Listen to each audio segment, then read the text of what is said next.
বাড়িতে কেউ না থাকার সুযোগে দুঃসাহসিক চুরি, কয়েক লক্ষ টাকা সোনার গহনা সহ একটি মোবাইল ফোন ও একটি ট্যাব নিয়ে চম্পট দিল চোর। ঘটনার পর থেকে উধাও সিসিটিভি ক্যামেরার হার্ড ডিস্ক। ঘটনাটি ঘটেছে উত্তর 24 পরগনা জেলার বনগাঁ থানার ধর্মপুকুরিয়া এলাকায়। এই এলাকার বাসিন্দা বিপ্লব মল্লিকের অভিযোগ, গত সোমবার তিনি সপরিবারে তারাপীঠে গেছিলেন পুজো দিতে। সকালবেলা ফোন এসছে, জানতে পারলাম যে এরকম বাড়ির ভিতরে চুরি হয়ে গেছে। করলাম, বাড়ি আসলাম, দেখছি তো সব জায়গায় পুরো ভাঙচুর, অবস্থা খুবই খারাপ। যা ছিল সব নিয়ে চলে গেছে, প্রায় 50 লাখ। হ্যাঁ, আতঙ্ক তো থাকবোই।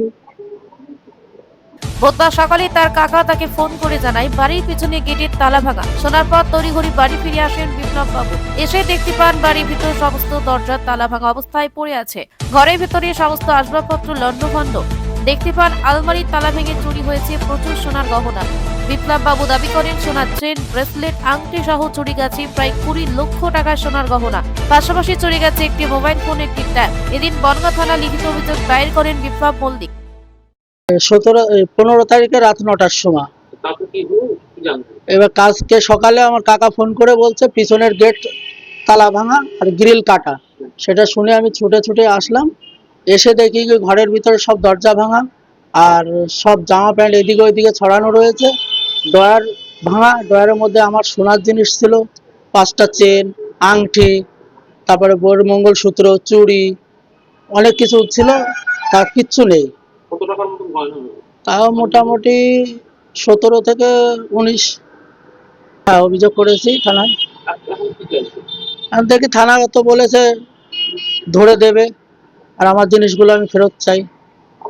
এই ঘটনার পর রীতিমতো আতঙ্কিত ওই পরিবারের সদস্যরা। এলাকাবাসীদের দাবি, কিছুদিন আগেই ধর্মপুকুরিয়া এলাকায় এই পরিবারের অন্য এক সদস্যের বাড়িতেই চুরির ঘটনা ঘটেছিল। তারপর পুনরায় একই ঘটনা ঘটায় আতঙ্কিত তারা।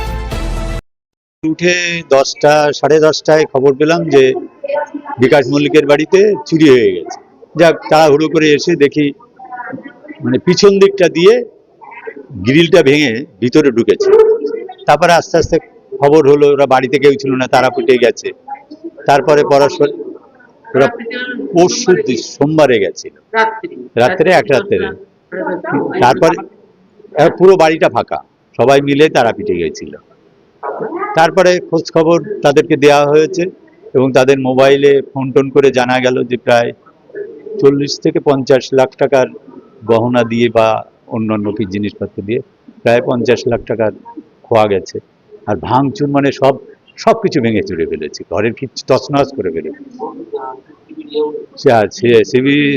যে মেশিন, যে হারগিস, সেটাও নিয়ে চলে গেছে।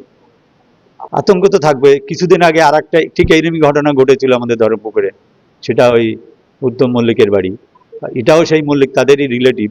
সেই বাড়িটায় আবার এইরকম ঘটনা। স্বাভাবিকই আমাদের সাধারণ মানুষের নিরাপত্তার জন্য স্বাভাবিক তো একটু লাগবেই, আতঙ্ক থাকবে।